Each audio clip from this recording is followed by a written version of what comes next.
if you happen to be here and this is not what you expected, you're most welcome to stay. Otherwise, we don't mind if you exit either. So I have the pleasure of emceeing this evening. My name is Karen Dance, if you haven't seen me before. And just a couple of notices at the start. There's one which is, can you please turn your phones to silent? That would be really appreciated. The other is that the emergency exit is this side, that side, out the back door or out the front door. We assemble across the road, just not in front of cars. And the bathrooms are out the back that way, and when you're going that way, turn right, go to the end, and you'll find them. I think that's all the health and safety stuff. Could you please turn that down a little bit and bring the other lights up?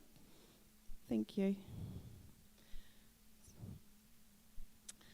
Okay, so we have a really good program this evening. We have Craig Robertson presenting on black and white landscape, and Ian is going to introduce Craig. We have some notices first up, which is that Ian has got a notice. Would like to come up and speak. Thanks, Karen. I seem to be doing this all the time. First of all, I'd like everybody here who has ever entered a print competition to put their hand up, please. That's good, a whole bunch of people. The reason I'm saying that is because we've got a bit of a request. We need a new print secretary. Rach has done an awesome job over the last couple of years, and she's essentially got this year's program ready to roll. The judges are all sorted. There's a set program of what's going on and when it's going. But the bottom line is that she's got herself so full of other jobs that something had to go, and it could have been the whole lot that had to go. But what I ended up talking her into is staying and doing some other things if we get somebody to do the print secretary job for her.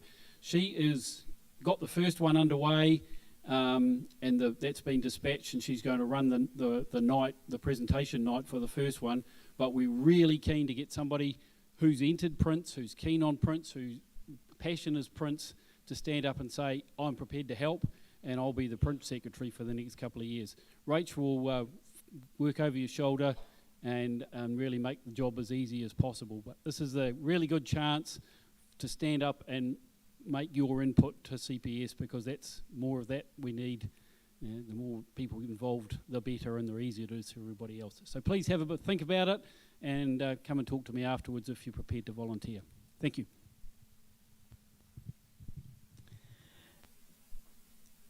Mike, do you want to talk about the field trips, or you're good?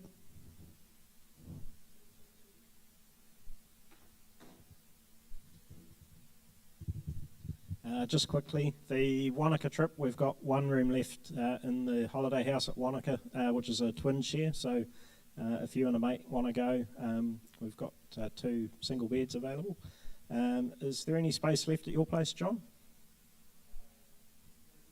Possibly, yep. So there'll be some rooms in Alexandra as well.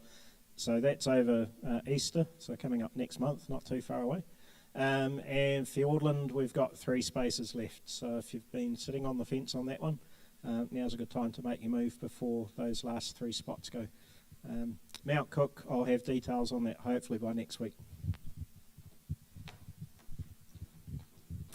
Thank you, Mike. And on the note of the occasional vacancy within the club positions, we're desperate for another MC and at least one more projectionist. So if you would like to volunteer for one of those positions, please have a chat to me afterwards, and I'll happily put you on the list. The MCing is reasonably straightforward. You can make it up as you go along, just like me. We do have one more notice, which is for tutorials. We are looking for people who are willing to do a half an hour or so presentation, either on something specialist that they do or something that they're passionate about. we have many gaps to fill for those 7 o'clock tutorials, so please talk to Alistair. Right. Anyone else got any notices they'd like to talk to? No? Fabulous. Okay, I'm going to hand it to Ian.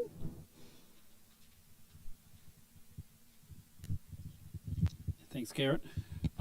You've probably noticed that the program at CPS has been evolving, shall we say. There's spots all the way through the CPS program going forward, and that's primarily because we have no idea what's going to happen. The world's likely to go tipsy-turvy in the next 6 or 8 weeks, so we're being a little bit flexible about it.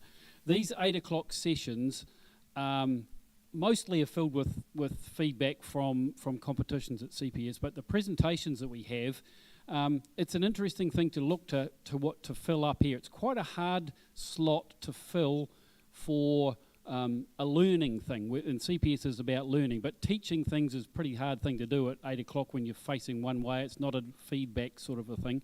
So what we're talking about here is we're looking for somebody to demonstrate and inspire. So a demonstration of their own style and to do something that's going to inspire the audience to head out and do something themselves. I think we're in for a treat tonight on both of those requirements, demonstrating and inspiring.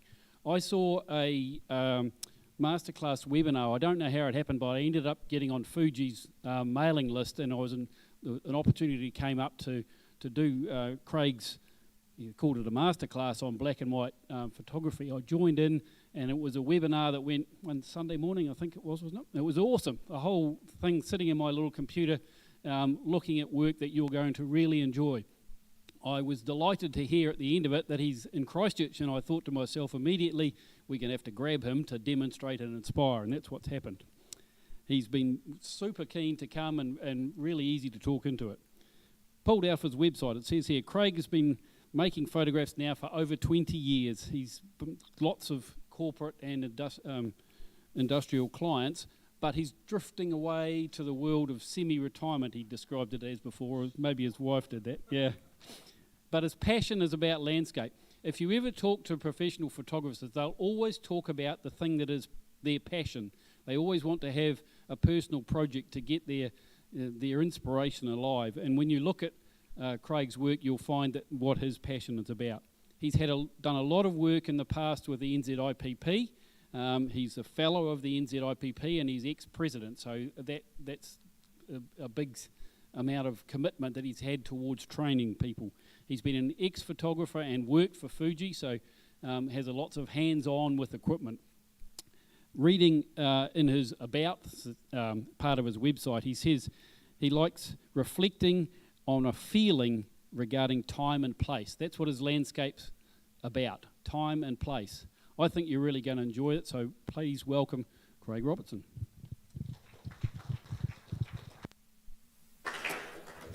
Thanks, Ian. Hopefully, it does sound like it's working, so that's cool. Right, we'll get this thing fired up.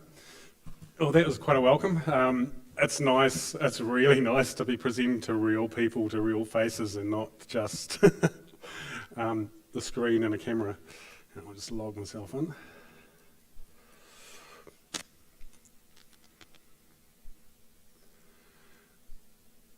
So, yeah, thanks again for having me here tonight. I'm quite excited to be doing this, and it's my first real presentation, I think, to a club since, well, probably for nearly 2 years now, since COVID came along, so it's nice to be out and about and doing that. So let's step you back in time a little bit, just to give you a little bit of a back story for me. Life with a camera for me began when I was about 15, 16 with a custom seized goods auction Pentax MX, so this little one up in the corner there. And I found at the time I got thoroughly into my black and white photography at school. One of the things that was really, really good was when you got onto the school newspaper, then you could say, oh, I can't run this cross country, I can't do PE, I can't do, so I have to be taking photos. Found a really good excuse to get out of those things that you hated doing as a school kid. Spent many an hour in the school darkroom where you never really were quite sure what was in the bottle. Was it fixer and the developer, or was it developer and the fixer, or was it going to be Correct. So there were quite a number of experiments and quite a large number of failures during that time. But that was it. I was hooked, totally hooked. So I went away and did a few other things for a few years, and eventually came back to photography as a hobby, built up all the way through it. I began doing more and more and more, and I ended up doing corporate communications work for both DOC and for Forestry Corporation in Rotorua and down here in Christchurch. And so it continued to build, and then it was time to step out on my own. So for 20 years, I had a commercial photography business in Rotorua. I shot mainly people. People say commercial photography, and I say, what do you do for that? Well, most of it's actually portrait photography. So I wasn't doing family portraits, I wasn't doing weddings. God help me, I did 4 of those, and that nearly killed me. I said, never, ever again. So for 20 plus years, I shot CEOs, forestry workers, farmers, beekeepers, you name it. Incredible seeing just little snippets into all these little bits of industry.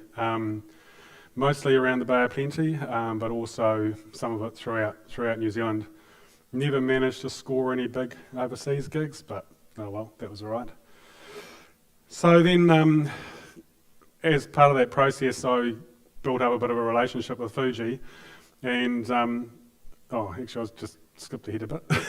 So some of it was glamorous. Most of the pro work was taking rooms like this, a boardroom, and changing it into a studio. Or you're out on location trying to set up and wait for the light until you can capture something like this for a portrait. And there are other weird and wonderful times in the studio where this is my son tipping over, those pellet fires? So trying to create this unique portrait. So I had on the front tray there was a bunch of little lucifers, and on the back there was all the pellets being tipped out of a cardboard box over this guy's head. So you're always trying to come up with something kind of unique to tell a story. And so you go from a total chaos like that. I think even when we left Rotorua 4 or 5 years ago, I was still picking up those pellets for the studio in little corners here and there. But carrying on from that, built up a relationship with Fuji, and some of you will probably come across me in PSNZ events, and when we did the Big X tour down here, or the Gallery 34.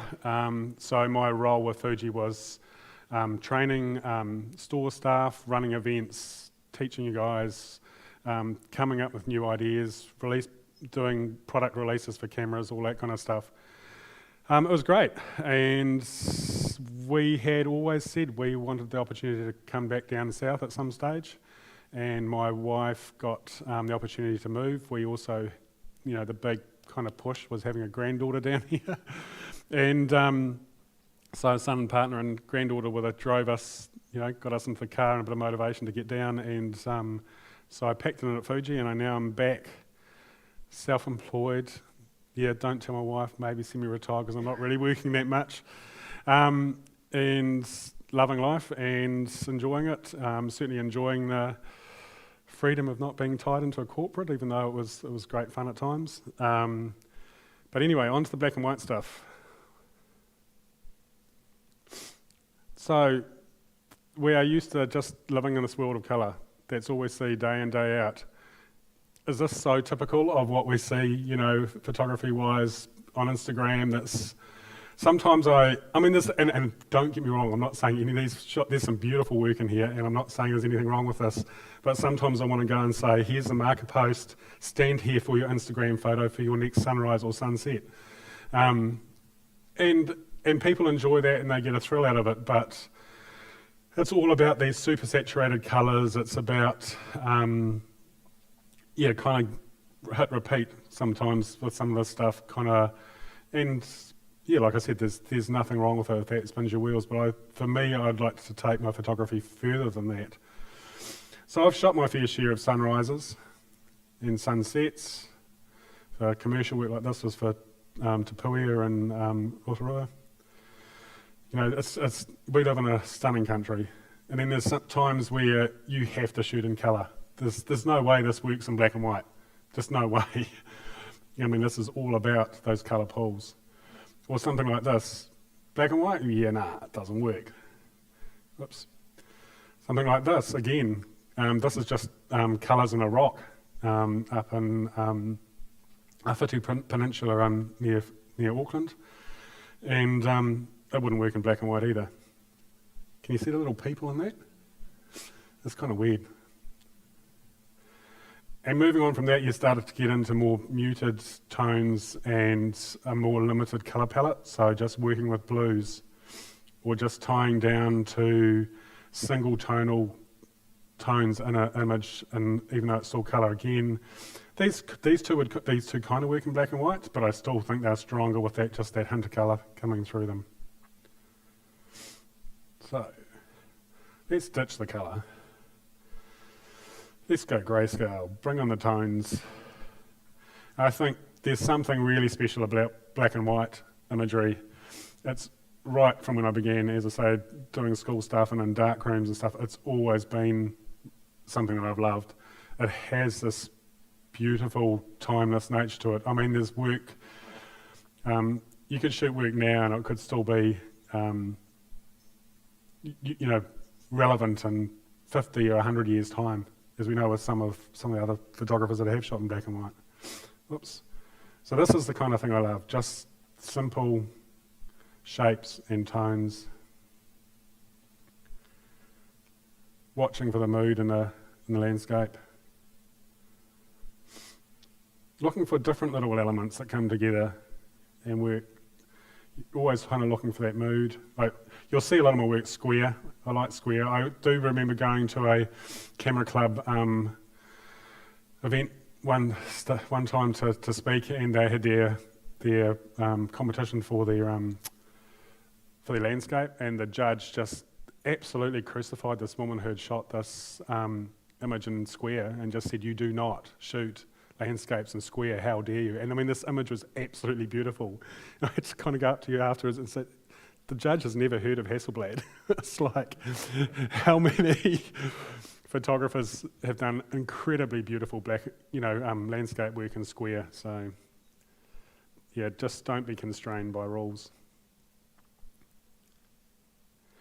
So over time, I have built up, I go out and I look for both the big picture and then the small picture, and looking for little details within the landscape as well. So landscape doesn't have to be big, it doesn't have to be the big wide angle shot. My mostly used lens for landscape work is my telephoto, picking out details. So I've built up over a period of time, you start to go and build themes to what you shoot to, and I've along the way developed a real love for shooting trees and tree roots. So this is just a little short slideshow of some of that work. Hopefully it'll play.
Thank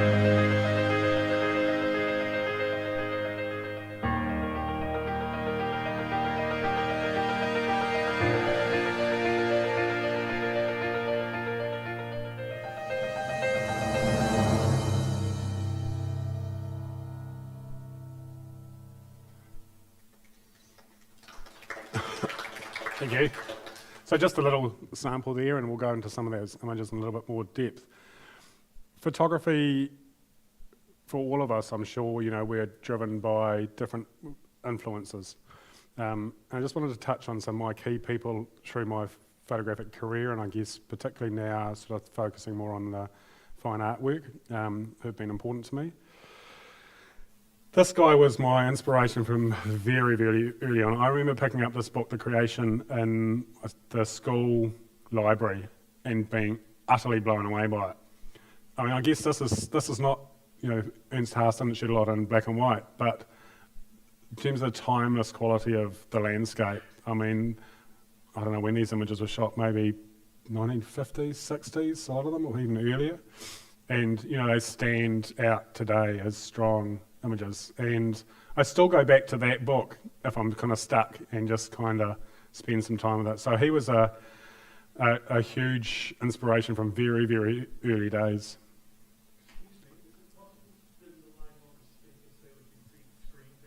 So that's one on me. Yeah, it's a bit bright on me too. I'm kind of being blinded a bit, but that's right. Awesome, thank you. And what black and white landscape photographer wouldn't have, I guess, Ansel Adams somewhere in there as the influence. I mean, his mastery of tonal quality was just incredible. If you haven't come across his own system, he was the inventor of that in terms of getting the complete spectrum of tones within the black and white range. And his work is, again, timeless and beautiful. But by far and above, my biggest idol, I guess, recently is this guy. Didn't really know much about him for a long time, and then NZIPP brought him out to speak, I'm going to say maybe 6-7 years ago. And I was asked to look after Michael for a day, to take him out and about around the thing. I kind of didn't know much about him, so I did a bit of looking online and went, oh my God, this stuff is insane. Like, how special and privileged was I to be able to spend a whole day out with this guy. His work is just beautiful. He shoots all on film on a Hasselblad. He shoots a lot of it at night. He works often with two cameras set up. One's exposing for an hour, the other one over here is exposing for an hour, and then he'll move. To the point where when he was in New Zealand for NZIP, he had his camera set up on the shore at Lake Taupo, and it was busy exposing away, and he was off wandering around and just left the camera sitting there, you know, as you do, Hasselblad with all the gear sitting in the edge of the lake.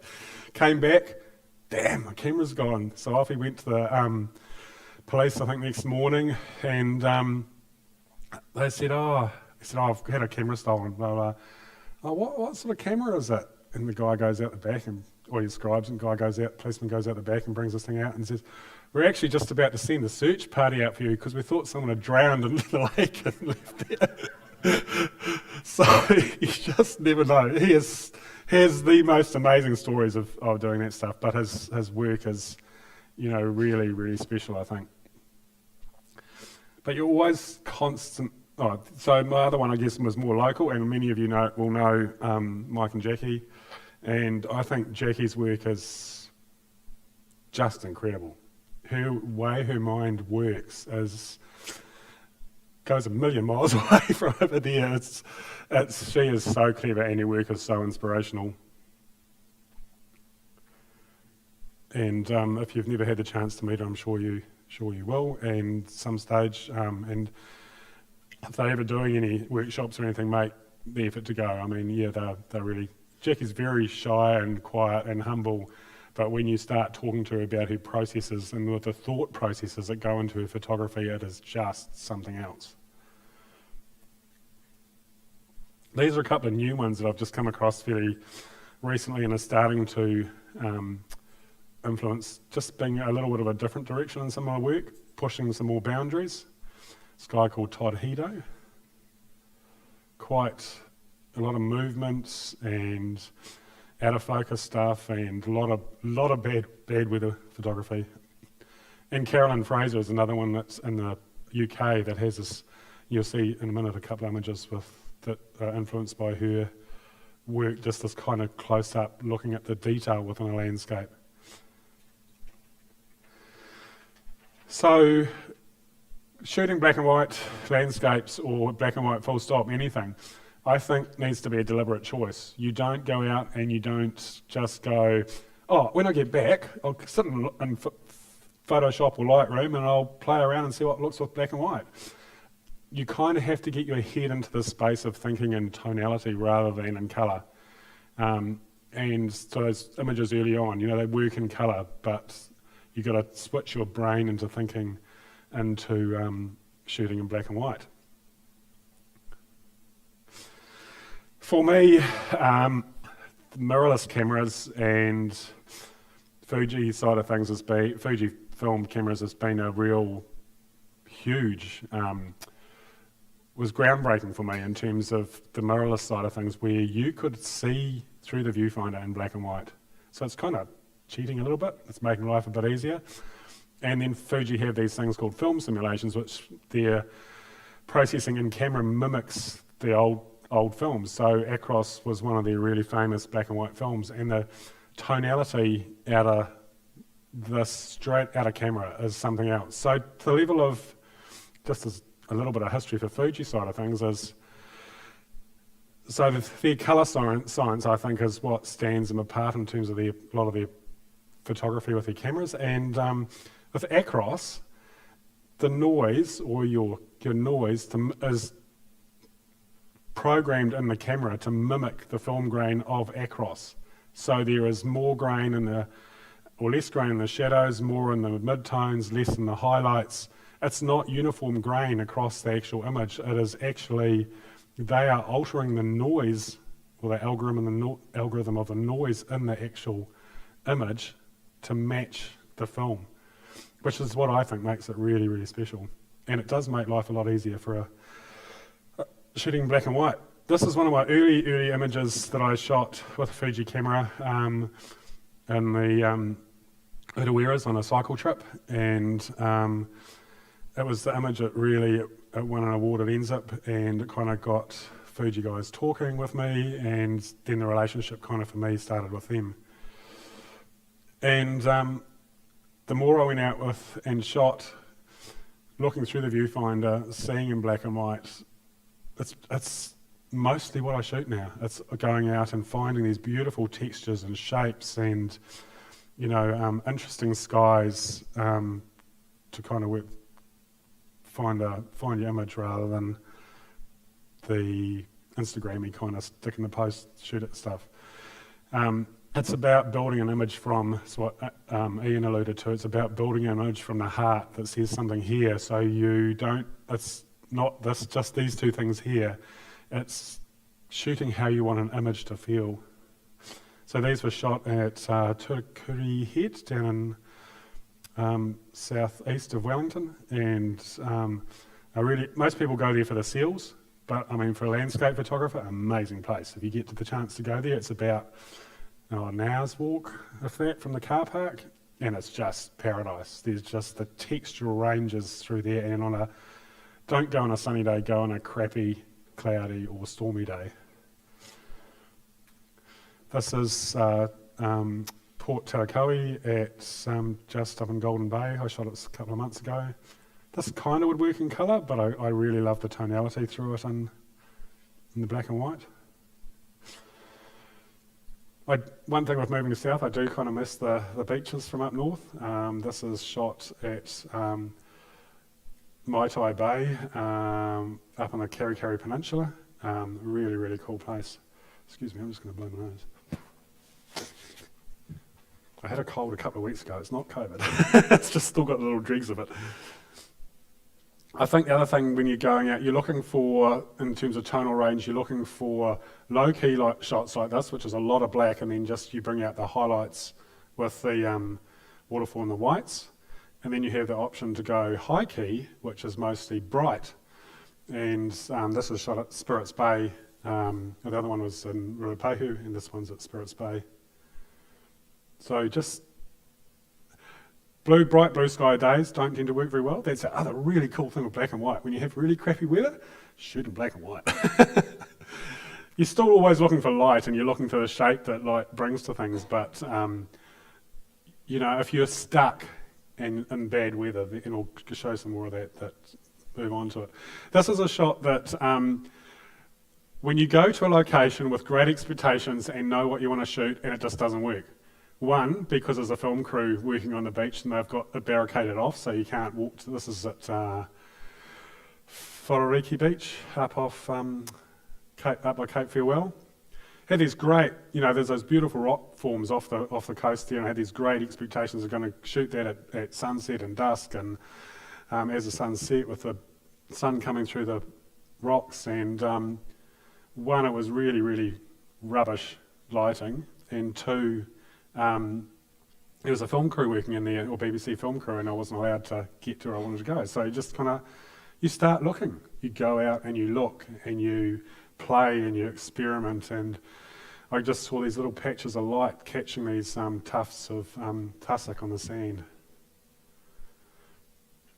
And again, just looking for the kind of formations within the landscape. This shot here is probably one of my all-time favourites. It's across the back fence of the top 10 campground in Gisborne. See some incredibly beautiful trees, and I went out and got up, poked my head out the door, not the greatest of weather, and then this fog started rolling in. As I thought, I'll go out anyway. The fog started rolling, and it was just this beautiful, beautiful light through the fog in the early morning through these trees with, I don't know what sort of trees they are actually. Someone will be able to tell me, I'm sure. So you're looking for certain things to build a black and white image. And this is where I shoot a lot with telephoto lenses to isolate certain things. Just that little moment of this cloud being caught by the sun and everything else dark around it. Being ready to see and understand what works or what's going to work in camera, and then grabbing that. That beautiful light just catching the edges of the hills down around Queenstown. Shafts of light coming up between the mountains. So it's still all about the light. It's, in terms of you're still shooting at sunrise, you're still shooting at sunset, you're still looking for light like you would in a colour image, but you're looking for its effect on the landscape. Fog, fog and sun, black and white, absolutely great. This is just shot the other day down at Ashburton Lakes at sunrise again. So, it was beautiful pink tones and stuff through the sky, but I preferred it just as a black and white with those shadow coming from the sign across the road. And I went out and saw this beautiful light across on the other side of where we were and started shooting there. And then, there's a shot there. There's a shot here. Got one battery with me. 2 hours later, I come back. It's like, I hope I'm not going to get stuck with running out of battery, but totally unprepared. One lens, that's it. So the camera, nothing else. And, you go out and restricting yourself, I think, actually works too. How many of you have done that? Just going out with one lens and pushed the boundaries, pushed and pushed and pushed to work what you can do with that lens. So one of the benefits I find with mirrorless is that you can deliberately under or overexpose images to kind of get the feel and just to bring up the highlights. So it's this little patch of light catching that tree that almost looks like a person walking, I think anyway, through the trees, but the actual image is probably about 2 or 3 stops underexposed from what the meter said. Whereas you can just dial that in with a mirrorless camera. Also, always looking for texture, fine details. As you see from that shot at the short slideshow of the trees and stuff, had a bit of a thing for tree roots and purakawas, which I am missing a little bit down here. So I'm having to find a new subject matter now living down here. Always looking for different perspectives on things. just that beautiful black and white, the beautiful texture on the old concrete walls of the ruins through back onto the tree and the roots. Shot down around Kurio Bay last year. I spent quite a bit of time down the south coast, southwest of Invercargill. How many of you spent some time down there? If you haven't, it's the most incredible landscape and a lot of really amazing imagery, all within, probably an hour's drive between Riverton and Tuatapere. Just that little stretch of coast there. Absolutely stunning. Highly, highly recommend it. Most people go the other way and go to the Catlins. And you're looking for texture, comes through water as well. But another shot that was quite, I guess, underexposed to bring out that texture and the actual highlights of the wave breaking. And you can see this in the camera, so you're not having to kind of second guess it. And what better place to go for shapes than Castle Hill? I could just about live up there and never, not actually, push myself beyond having images to shoot up there. My goal this year is really to get up there with snow on the ground and try shooting within that as well. But it's an hour and a half away, and it's the most stunning place. Just take a camera and work hard with. Again, it's a good place to go with one lens, like a wide angle or tele, and just see what comes together within those shots. And sometimes you kind of get stuck. So I came across this really curly, weird Nikau up in Golden Bay. And it's like, I could see the shot. And I could see that there was a shot, I should say. But it took me probably, half an hour to actually find the shot, in terms of lying pretty much on the ground with my tripod kind of in this weird angle over my head, and to get this form of this tree powering in through the image. So it's really important, just to work hard at an image. Don't just, I'm sure most of you don't, you walk in and go snap, walk away. Keep working at it, and that's one of the things I learned from Jackie actually. And she's like, no, I need to move it that much. I need to move it that much. that much. It's like millimeters, to get her framing and what she wants in the shot. And that's kind of the things I picked up from her, that be really fussy about how you compose your shots. Don't exclude, even in terms of landscape, man-made stuff, in terms of creating form and shapes within a landscape. It's just a simple chair up in Raglan that I kind of liked. And sometimes you never know what creatures you're going to find out there either, in the wild landscape. Sometimes you come across these funny things, and this just looked like this kind of wild rabbit going at me out of the tree stump. So I do like to kind of include buildings in some of my landscape shots as well. It's absolutely great when you get into areas of like ruins and things like that, and just that tonality and the texture just is really fantastic with black and white. There's the old ruins up near Waihi in North Island. That's an image that probably could have worked as well in colour as well, but I think it's kind of stronger in sort of the shapes and textures in it in black and white. And black and white is stunning for going out and shooting night work. I mean, how many of you have been out and gone, those horrible, horrible, either fluoro green or bright yellow sodium vapor lights? Well, you're killing all that with black and white, just taking it through the tones. So, walk around the city at night and shoot black and white. And you'll be amazed at what you'll find just to spend that time out searching, looking for the interplay of artificial light onto buildings and people and whatever's around, really. I like to look at the small stuff, and one of the things I've been experimenting a bit with lately is shooting landscapes with very fast, so 1.4 f1.4 lenses, and finding a foreground element, like these little shells on a stick that were there. I didn't set it up, I came across them. And then just bringing in these soft kind of backgrounds in the back putting it in place inside the landscape rather than just, having the whole thing kind of sharp front to back. Which most landscape photographers will go out and chase F16 or F22 just to have the foreground and your background all in focus. But sometimes you want to play around with some of that stuff and think a little bit differently about it. It's little leaves in the geothermal areas in Rotorua. This is when I mentioned Carolyn Fraser. This is that kind of stuff that she was doing. This is kind of what I started kind of going out and looking for little things. Even the juxtaposition between, natural kind of, a feather that's left lying on the ground and a bit of rubbish, just that kind of man-made and natural juxtaposition of what remains. And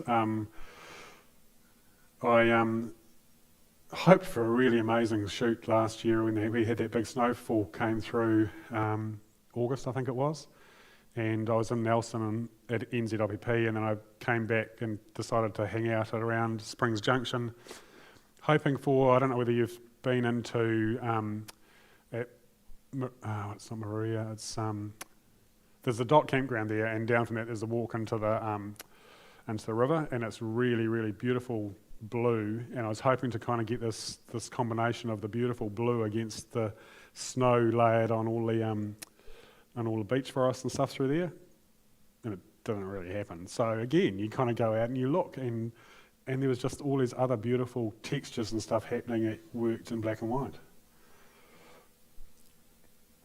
Nothing better than not putting your camera away when the weather turns to rubbish. So I was stuck in the camper van. This is down in Curio Bay, and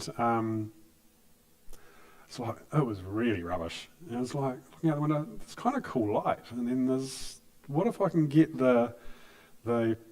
just the water droplets on the window, and then maybe I do a multiple exposure with, the road going through in the background, and I don't know, for me, it kind of came together and worked. But so even though I wasn't literally out in the rain, I'm still kind of looking for shots and waiting for that moment where I could get out. And as it turned out, as soon as it cleared, I went out and shot a heap of stuff that was really cool as well. Using telephoto and bad weather is phenomenal for this layering effect you get. Those birds were in the shot. I didn't Photoshop them in. I think if you look closely at them, they actually carry flying across. That really grunty, squally weather, I got absolutely soaked, and my camera gear got soaked on this day, but a lot of the cameras these days are weather sealed, so you can take that risk and go out, as long as you don't put them in your bag wet, and got a towel to dry them off, you're probably going to be okay to shoot with them and get them relatively wet, as long as they have got that weather sealing kind of on them. Just, guy came into Fuji one day with water sloshing around the viewfinder. He vowed and declared and wanted us to replace his camera because, we advertised them as waterproof. And he'd been swimming with it, with his DSLR. And you could literally see the water sloshing around the viewfinder. And he's going, but I want my money back. You sell them as waterproof. No, they're weatherproof, not waterproof. There's a big difference. So, it's quite a long argument, but anyway, bit of a funny little thing. So weather sealing, and the weird thing with weather sealing is there's no real, they're not IP rated, most of them. I think the new Olympus that's just come out is, but is the first one to be IP rated, so you kind of know how much rain you can take with them. But I've had my Fuji stuff really, really wet, and I suspect most other weather seal brands out there now will be pretty good too.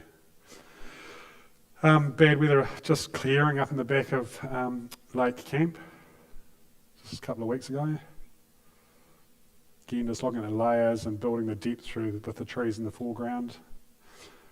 The famous nor'wester coming through, back up through Hurunui just a couple of years ago.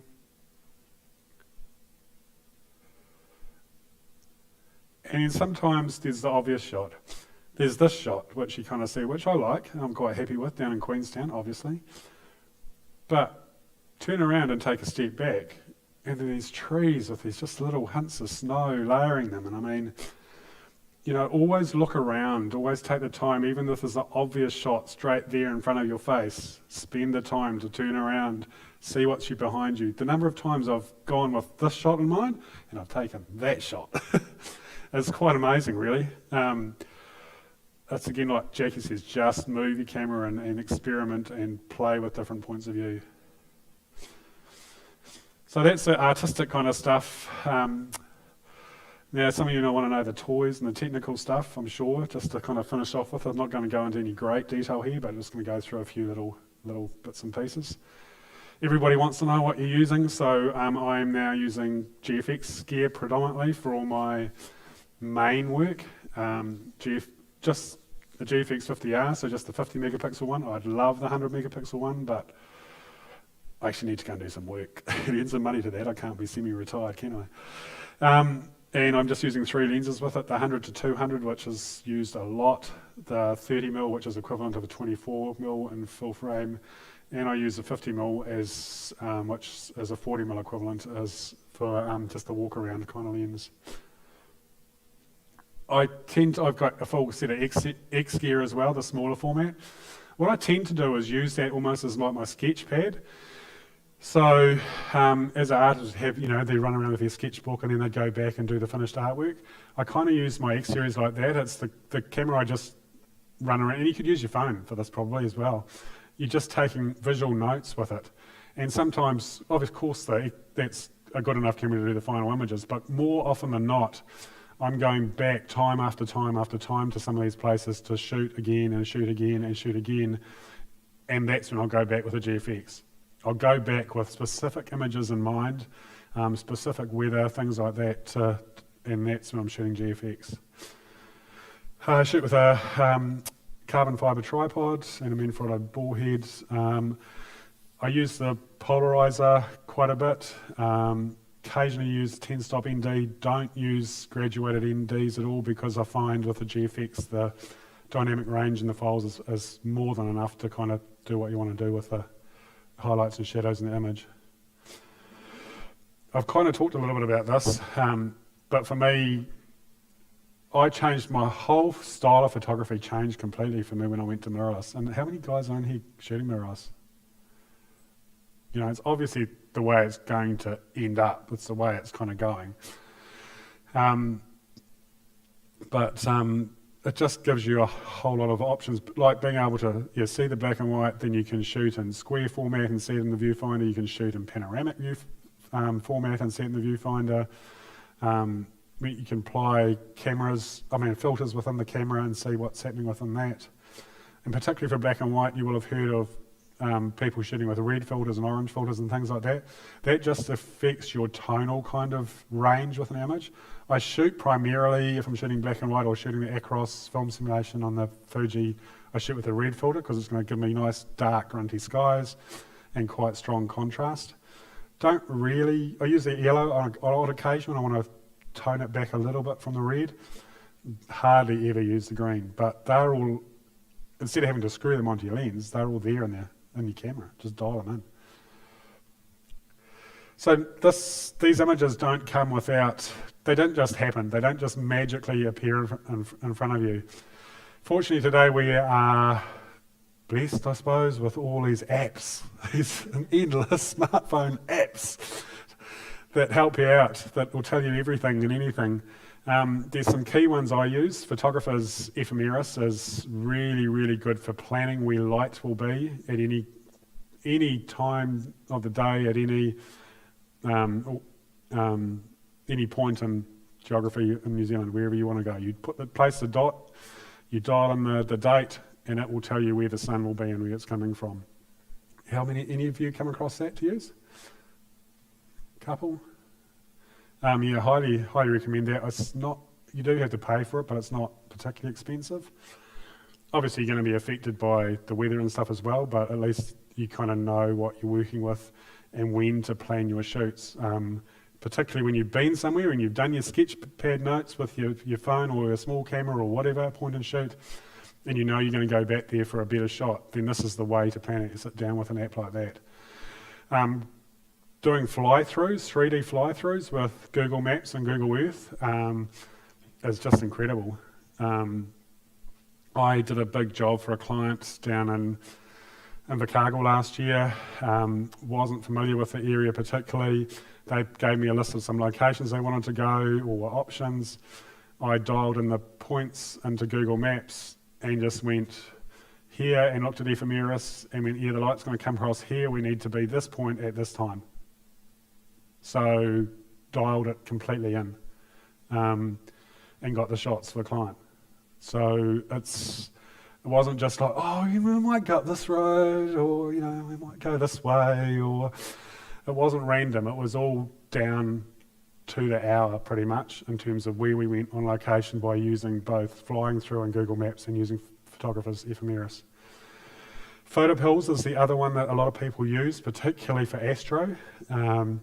It's really good for planning that kind of work with and doing what they call augmented reality, in terms of you can hold your phone up and go, oh yes, the Milky Way is going to be there, or no, at this point it's going to be there and I need to be here in 2 weeks' time.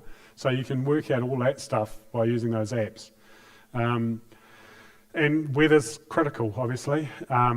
As I said before, I tend to lean more to shooting in bad weather, or in the winter probably. I shoot a lot more in the winter for landscapes than I do in the summer, even though you get the longer days, just because I want that kind of grunty, changeable, moody. You're taking a risk. You might tune up and it's utter rubbish for days. But the moment that it clears, that's when you're going to get the special moments happening. And you can plan that to some degree as well. I know people like Andrus Apps, who's a well-known New Zealand landscape photographer. He used to be planned down to the hour, and he'd know exactly what, within reason, what weather patterns would roll through at certain times of the year and within Fiordland and things like that. The website I use more probably than Met Service is a website called MetView for that. So how do I get around all these places? How do I travel? What's the accommodation? What's the easiest way to deal with that? Well, this is then the best. This is the best bit of photographic equipment I've ever bought. It was our motorhome, and you can park in these places. We are so spoiled. We are so spoiled, and you pay for a dock pass. If you're a motorhome association member, you get 30% off that pass. I think it's $100 for the year, and you can camp in any dock campground pretty much as you like for $100 all year. So that's what we do. We free camp, and I can go and I can sit and I can wait for days. I can wait for the be snowed, and I can wait for the weather to clear. And from there, those places I'll walk. It's just get as close as I can with my accommodation and stay the night. And it's really easy to roll out of bed at 5 in the morning and stagger out the door, and you're kind of there sometimes. The other mode of transport I've used a lot for getting some of these shots is cycling. So I've done a lot of cycle touring around the country. And so this is probably my other favourite way of getting around the place to get the landscape shots.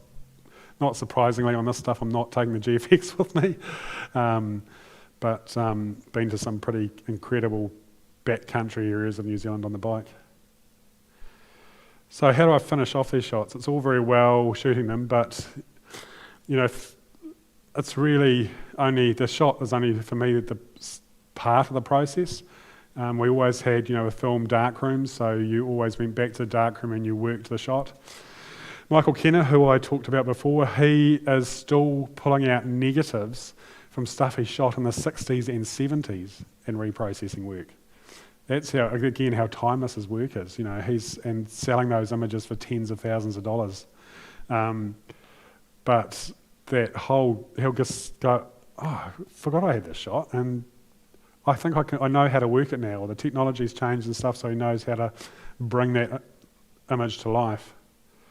I quite like that quote of Ansel Adams, actually. dodging and burning are steps to take care of the mistakes God made in establishing tonal relationships. I thought that was quite cool.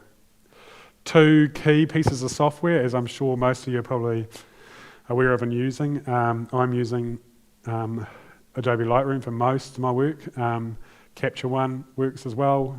I find Capture One a bit of a mind bend to get my head around. It's probably just I've always used Adobe products. And this is a whole nother workshop in itself, so I'm not going to go into any great detail, but that's my base thing for importing and doing all my base corrections. But then for most of my black and white work, I switched into Nick Silver Effects. How many of you guys have come across this? Oh, quite a few. That's cool. It's been round and round in circles. It's been around quite a long time. I think it's fabulous. I mean, what you want to do with Lightroom is start with a fairly flat image though. So you want to start with the maximum amount of tonal range as you can.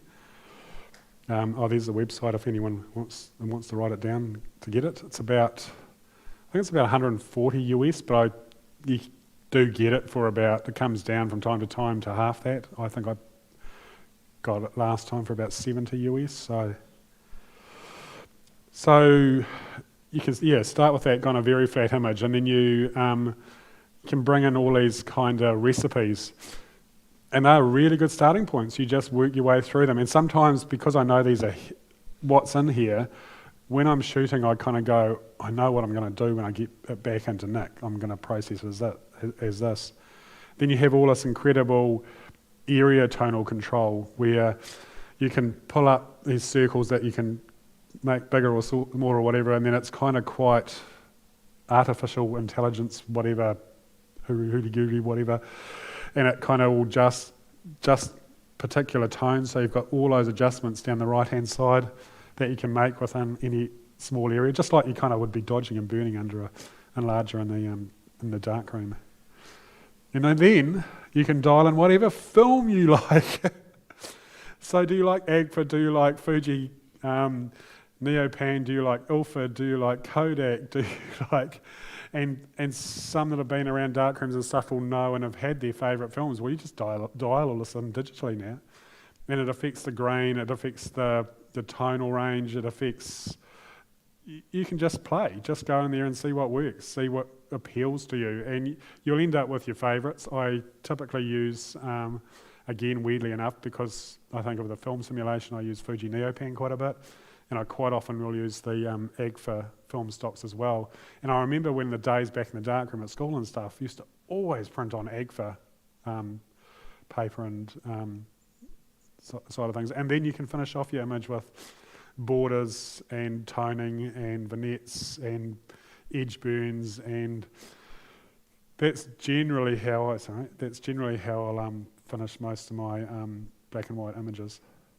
But again, that's going through in detail is a whole kind of another workshop of looking at how we do that. So just a couple of quick shots of what images look like in colour to start with, and what their finished shot after using Nick, or using in-camera black and white, that gives you a pre-visualisation, and then taking it a step further with Nick Silver Effects. Some Aurora Lakes. So I didn't shoot it in colour, wasn't seeing this through the viewfinder. This was what I was seeing through the viewfinder. Actually just going back one. What I am looking for is this histogram. I'm looking to get as much as I can in that histogram. So that's what I was seeing in camera, and that's what my post-production took it to. And you can see, that's what I love about GFX, is you couldn't see any of these stones through the water. And in post-production, all that detail's there. You couldn't see the detail in the trees through the back here, but in post-production, all that detail is in the raw file to play with. Another wee weird trick I kind of learnt by making a mistake. I overexposed the shot in those trees at Gisborne under the thing. I kind of quite liked it. And then randomly afterwards saw the composition that it looked like a heart. But I worked out that if you overexpose shots purposely, and still just be careful not to blow out stuff too much in terms of that histogram, you can turn your black and whites into these real beautiful kind of pen and ink kind of looking styled shots. So there's my overexposed, go back. Maybe two stops over, and then the finished black and white. Sorry, I'm jumping around. Just last shot to finish off with. I was out wandering around. Excuse me, I'm just going to blow my nose again. Out wandering around Murchison taking photos of the buildings one early morning. It's one thing I really like to do in little towns is just go out for a wander around and explore them when nobody is around on the streets. You quite often get beautiful mist and stuff hanging around, particularly in winter. And so I was really just shooting the buildings. I wasn't really paying much attention. This shot's whatever, But I don't know, I found that. So take some of the shots that sometimes you're not, wow, whatever. Don't really like it. And sometimes you find shots within shots. I just really liked that little bird. And as you can see, there's no detail in that sky there at all. But that's what I pulled out of the file with the GFX. So, and that's for me one of the benefits of shooting the medium format is that you get that incredible latitude of being able to get that out of the sensor. So, go back and revisit some shots that you think, I know I said go out and shoot in black and white in your head and shoot purposely black and white, but go back and revisit some shots that are shot in colour and have a think about how they might look in black and white and whether there's shots within a shot.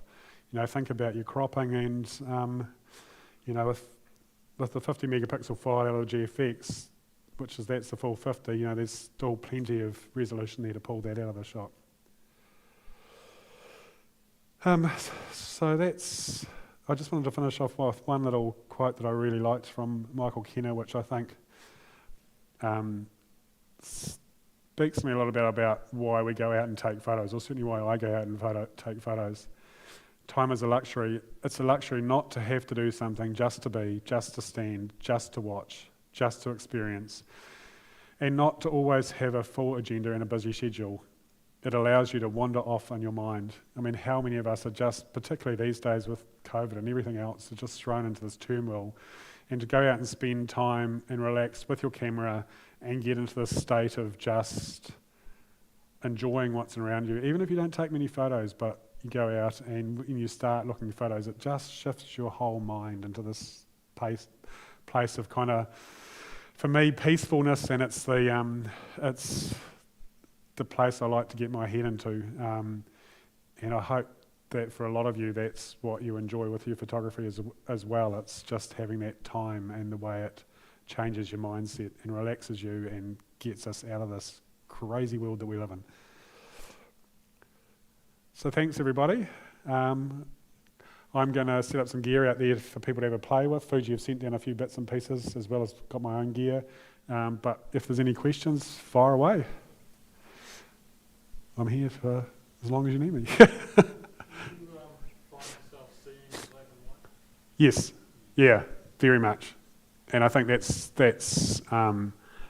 getting into that space of knowing that that's going to work, and that's exactly what you're going to shoot in. It's so as much as being able to see it through the camera, which certainly helps, you do get to a place when you're doing it over and over and over and over and over again that you do. Yeah, you see in black and white. You see the tonal range within a shot, and see the textures, and see what's going to lift up, and often know exactly to what you're going to need to do in terms of post-production when you come back. And that's again what's coming from here. So getting an image to how it feels like for you, not just how it's physically represented. And I know there's purists that say you shouldn't do anything with it after you've shot it. It should be as you saw it in camera, as you exposed it. But since the beginning of photography, photographers have always manipulated their images to help you focus on key areas of interest, or to draw your eye into the shots. It's a key part of the process, I think, and it's about making the image that you feel is right, not just if that. I know it sounds airy-fairy, but you're going to get much, much stronger imagery and much stronger photography if you push it yourself to that kind of next step of just, instead of just going click, to go, but how did I really, what drew me to take that photo? What's going to draw other people's eyes into that image? You know, what do I need to do with it in post-production later to get to that point? Does that make sense?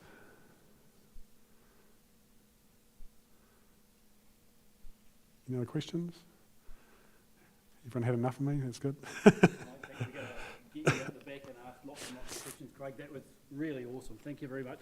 Here's thank you. Something on behalf of Awesome, CPS thank you. I have to apologise because we've got this big box of envelopes out there with cards and stuff that various photographers made, and not one of them was in black and white. So I've had to give you a colour picture. That's all good. I think that really was inspirational. I've seen it before and I was still inspired. I want to challenge everybody here to go home, pick up your camera and work out how you make it show you black and white, as Craig talked about. Make sure you know how to do that, and if you can't work it out, come back next week and ask somebody to show you how to do it. I think the really cool thing with black and white is you can always, no matter what the light, no matter what the weather conditions, you can always shoot beautiful black and white. You'll find something to shoot that works beautifully in black and white. So, you know, colour, you need great warm colours of early morning or the soft colours of dusk or whatever. Or, you know, middle of the day, it's bright blue, awful light. Even in then, when it's really contrasting and gritty, you can find shots that work in black and white. So no matter what club trip you're out on, if you're getting stuck, switch to black and white and see what you can find. Okay, thanks again. Cool.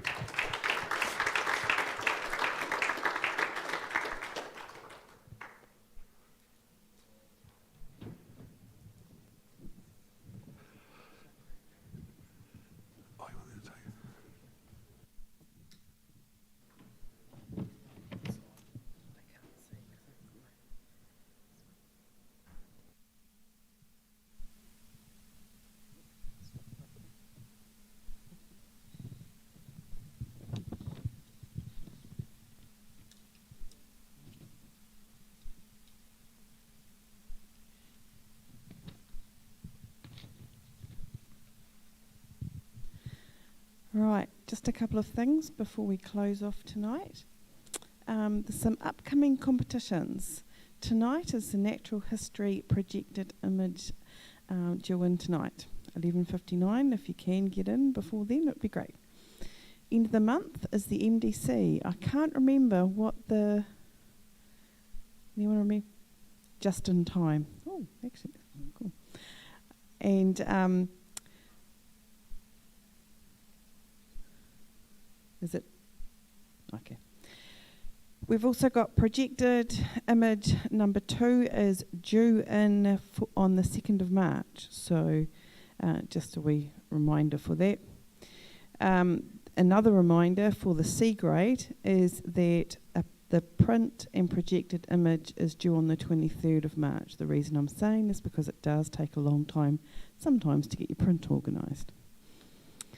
There is also a Geelong Angel USJ 8th International Award Photography competition. That closes on the 29th of May. They emailed us and suggested that people might like to look at it. So if you're interested, give me a yell and I can give you the address.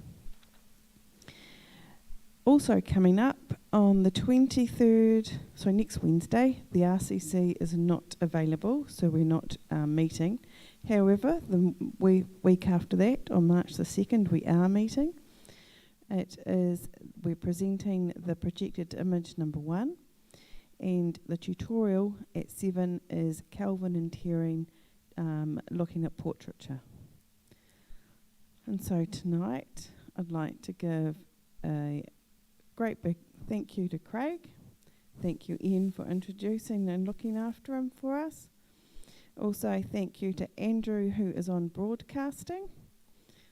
That's the first time I've had to say that one. Wayne on sound. And we've got Alistair and Alan on projection. Sorry, I can't see you. I haven't got my glasses on. And unfortunately tonight there's no supper because the supper room is still under construction.